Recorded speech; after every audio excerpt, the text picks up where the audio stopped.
थप्पड़। आज की शाम भी रोज की तरह ही थी। घर के अधिकतर सदस्य अपने अपने कमरों में थे। मैं रसोई में अपना काम निपटा रही थी। अचानक बाहर से मुझे मेरे पति की आवाज़ सुनाई दी। शायद वो मुझे बुला रहे थे। अभी थोड़ी देर पहले ही वो अपने जिम से घर लौटे थे। आखिर उनकी आवाज़ सुनकर गैस को धीमी आंच पर करके मैं रसोई से निकलकर अभी बाहर आई ही थी। इससे पहले कि मैं उनसे कुछ पूछती, एक जोरदार थप्पड़ मेरे गाल पर आकर लगा।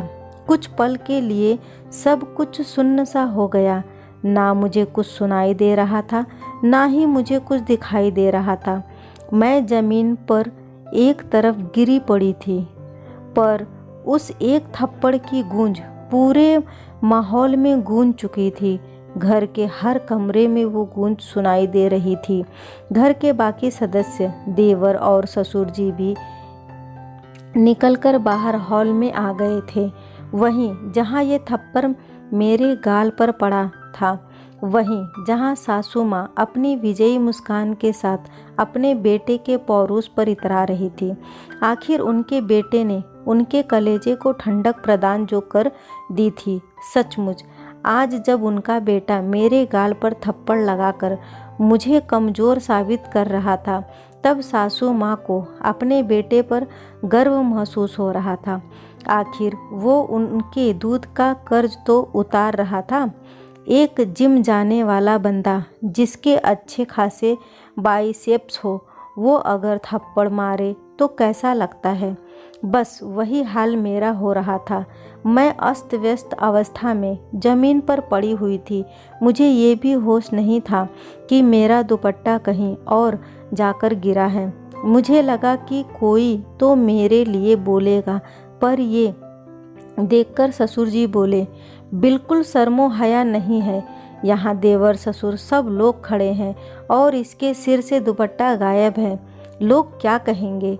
राम राम, घोर कलयुग है। कहते कहते ससुर जी भी वापस अपने कमरे में चले गए। उन्हें इससे कोई लेना देना नहीं था कि इस घर में मेरे साथ क्या हो रहा है। उन्हें सिर्फ इसकी चिंता थी कि उनकी बहू का दुपट्टा उनके सामने सिर पर नहीं था। ससुर जी की बात सुनकर मेरे पति ने ज़बरदस्ती मुझे बाहों से पकड़कर उठाया और खींचते हुए कमरे में ले गए और ले जाकर पलंग की तरफ धकेल दिया। सब कुछ इतना जल्दी जल्दी हुआ कि कुछ समझ ही नहीं आया। कुछ देर बाद मुझे होश आया, लेकिन जब तक होश आया तब तक स्वाभिमान तार तार हो गया। मुझे तो यह भी नहीं पता कि मुझे थप्पड़ पड़ा क्यों था। आखिर ऐसी क्या गलती कर दी थी मैंने।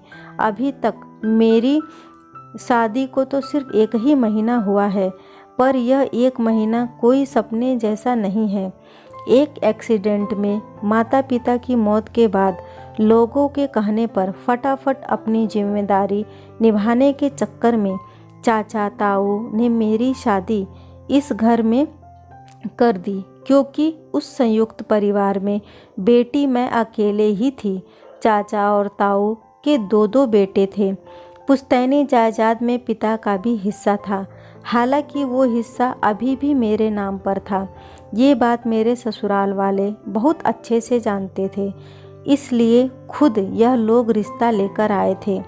उन्हें लगा था कि दहेज में वो पूरा हिस्सा मुझे मिलेगा, पर मैंने उसे लेने से मना कर दिया कि अभी मुझे इसकी ज़रूरत नहीं है। बस यही बात इन लोगों को कचोट गई। ये अलग बात है कि मेरे चाचा ताऊ ने वो हिस्सा मेरे लिए संभाल के रख लिया, पर ये बात मेरे ससुराल वालों को पता नहीं। यहाँ आई तो सासू माँ का बोलबाला था। घर में कहने को 3 पुरुष हैं, पर सब उन्हीं की ज़बान बोलते हैं।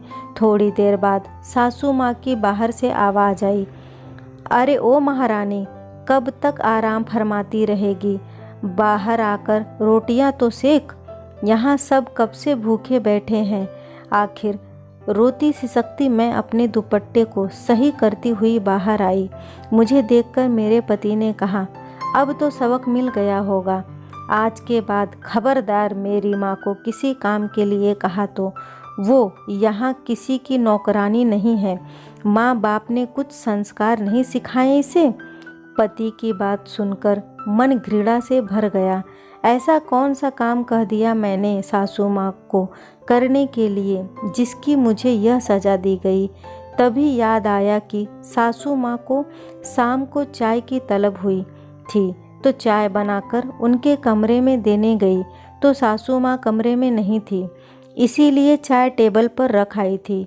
रसोई में आकर आटा गूँथ ही रही थी कि सासू माँ ने चाय के लिए आवाज़ लगाई। आटे से हाथ सने होने के कारण सिर्फ इतना ही तो कहा था कि आपके कमरे में टेबल पर ही रखी है, ले लीजिए। भला ये भी कोई काम हुआ? 55 साल की औरत इतनी बड़ी बुढ़िया हो गई कि चाय का प्याला भी उठा ना पाई और बेटे से शिकायत कर दी। और बेटा भी इतना समझदार कि इतनी सी बात के लिए थप्पड़ खींचकर लगा दिया। अभी 1 महीने पहले तक इनके घर में ऐसे कौन से नौकर चाकर लगे हुए थे जो इनकी माँ काम नहीं करती थी। बहू के आते ही अचानक क्या हो गया? मन में कई विचार उबाल मार रहे थे। अगर जवाब नहीं दिया तो जिंदगी भर भुगतना होगा। पूरे शरीर में की नस नस में गुस्सा दौड़ रहा था। इतने में सासू माँ ने फिर कहा, अरे क्या बुत बनी खड़ी हुई है, जाकर रोटी सेक। मुझे वहाँ खड़ा देखकर पति भी मेरे पास आकर बोले, माँ लगता है इसको अभी भी समझ में नहीं आया, वो तो ट्रेलर था, इसको अभी पूरी पिक्चर दिखाता हूँ। माँ जरा दरवाजे के पास जो लाठी रखी है वो देना, आज इसे बता ही देता हूँ कि ससुराल में कैसे रहते हैं। इससे पहले कि ये कुछ कर पाते मैंने खींचकर थप्पड़ इनके गाल पर रसीद कर दिया। मेरी हरकत से सभी लोग हैरान हो गए थे। कुछ देर के लिए उस थप्पड़ की गूंज ने सभी को चुप करा दिया, पर उस चुप्पी तोड़ते हुए मैंने कहा, अपनी बूढ़ी माँ से काम कराते हो, तुम्हें शर्म नहीं आती या संस्कार बेच खाए? तुम्हारे बूढ़ी माँ ने कुछ सिखाया नहीं तुमको कि ऐसी बूढ़ी औरतों से काम नहीं कराते? मेरी बात सुनकर गुस्से से मेरा पति अपने गाल सहलाते हुए मेरी तरफ देख रहा था। तभी सासू माँ फुंकार कर बोली, तेरी इतनी हिम्मत कि मेरे बेटे पर हाथ उठाया? कैसी औरत है तू? अपने पति की इज्जत नहीं करती? बेहुदा औरत, लोक लाज के लिए ही सही अपने हाथ को काबू में नहीं रख सकती थी। सासू माँ आप तो बड़ी महान है। जब बेटा बहू को थप्पड़ मार रहा था तो वो उसकी मर्दानगी थी, अब बहू ने पलटकर थप्पड़ मारा तो बेहूदगी। मैं बर्दाश्त करने वालों में से नहीं हूँ। तभी ससुर जी भी चिल्लाते हुए बोले, इसे घर से धक्के मार कर निकालो, माँ बाप तो है नहीं, देखते हैं चाचा तो कब तक घर में रखेंगे। शर्मो हया बेच खाई इसने। अरे चाचा ताऊ तो रख लेंगे, लड़की की शादी की है, बेचा नहीं हमने। हिम्मत कैसे हुई हमारी बच्ची पर हाथ उठाने की? माँ बाप नहीं है तो इसका मतलब यह नहीं कि जो आएगा वो तुम करोगे। अचानक पीछे से ताऊ जी की आवाज़ आई। पलटकर देखा तो चाचा जी, ताऊ जी और उनके बेटे खड़े थे। उन्हें अचानक घर में देखकर सबकी बोलती बंद हो गई। तभी चाचा जी बोले, हम तो सोच रहे थे कि त्योहार नज़दीक है, अपनी बेटी को लिवा आते हैं, पर यहाँ तो माहौल ही कुछ और है। हमने बेटी मारने पीटने के लिए नहीं दिया आप लोगों को। अरे नहीं नहीं, आपको कुछ गलत फहमी।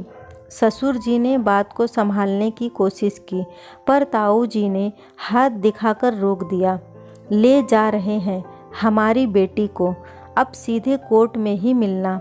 बहुत बड़ी गलती की तुमने इसे बिन माँ बाप की बच्ची समझकर।